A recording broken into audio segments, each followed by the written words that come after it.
नमस्कार news room को स्वागत करुछि मु तपन। आज आम चर्चा करबा बीजेपी रो चार्जसीट को लेखाश्री टार्गेट। आपनकर मन थिबो गतकाली भारतीय जनता पार्टी बीजेडी सरकार रो 25 वर्षर चार्जसीट बाहर करथिला, जेउथिरे बीजेपी रो तमाम नेता उपस्थित थिले। आपण देखुचंती राज्य प्रभारी अछंती, बैजयंत पंडा मध्ये अछंती, एपरि कि मनमोहन सामल मध्ये अछंती।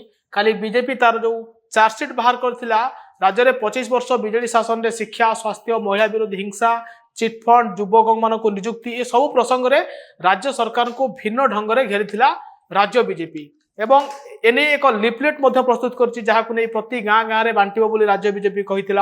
आज लेखाश्री सामंत सिंघार जी की विजु जनता दल अच्छा सांसद प्रार्थी बालेश्वर लोकसभा आसन एक बयान आसी जो से बीजेपी को निशाना करिसेंती एवं कहिसेंती जे राज्य सरकार अनेक क्षेत्र में विकास करिसेंती, किंतु बीजेपी जेहेतु 2019 निर्वाचन में मध्य एमती हारिबा भय चार्जसीट गोटे बाहर करथिला।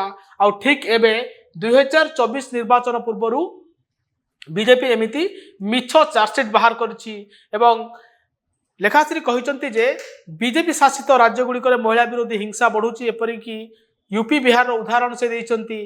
राज्य सरकार कार्य अनेक क्षेत्र में विकसित करिछि राज्य को, एपरिकी शिक्षा, स्वास्थ्य क्षेत्र में, डिजास्टर मैनेजमेंट क्षेत्र में ओडिशा आगे बोली लेखाश्री कहउचंती। आउ से लेखाश्री कौन कहउचंती आसंतु सुनिबा।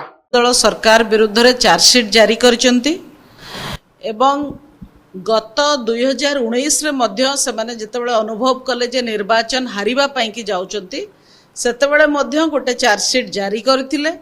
बिना प्रमाण रे, बिना तथ्य रे, भित्तिहीन, असम्मानजनक, मंद उद्देश्य रखी, राजनैतिक उद्देश्य रखी जो चार्जसीट जारी करचंती से स्पष्ट जना पड़ुची जे निर्वाचन हारिबा भयरे एभली काम कराहीची।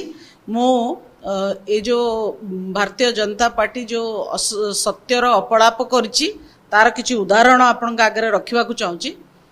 कृषि क्षेत्र रे ओडिशा होची एकमात्र राज्य जोटा कृषिकर चाषींकर आय को द्विगुणित करिछि एवं एटा आमे नुहे, केंद्र सरकारंकर जो विभिन्न अनुष्ठान रहिछि से स्पष्ट करिसेंती। तथापि बारंबार ओडिशा बीजेपी कृषि क्षेत्र रे ओडिशा को टार्गेट करि चलचंती। रोजगार रो कथा जदि देखिबा, बेकारी बा बेरोजगारी ओडिशा रे सबुठारु कम बेरोजगारी हार थिला बेले जोटा केंद्र सरकार को एजेंसी माने स्पष्ट भाव में बारंबार कहिचंती, बेरोजगारी हार कम थिबा बेले ओडिशा बीजेपी तांकर चार्जसीट डॉक्यूमेंट रे याकू टार्गेट करिबा एटा दुर्भाग्यजनक एवं तांकर उद्देश्य को स्पष्ट भाव में दर्शाउछि। महिला क्षेत्र रे से माने ओडिशा सरकार को टार्गेट करिथिला बेले भूली जाउचंती निजे जे अनेक बीजेपी शासित राज्य रे महिला निर्यातना एवं महिला उपरे अपराध बहुत अधिक होउची।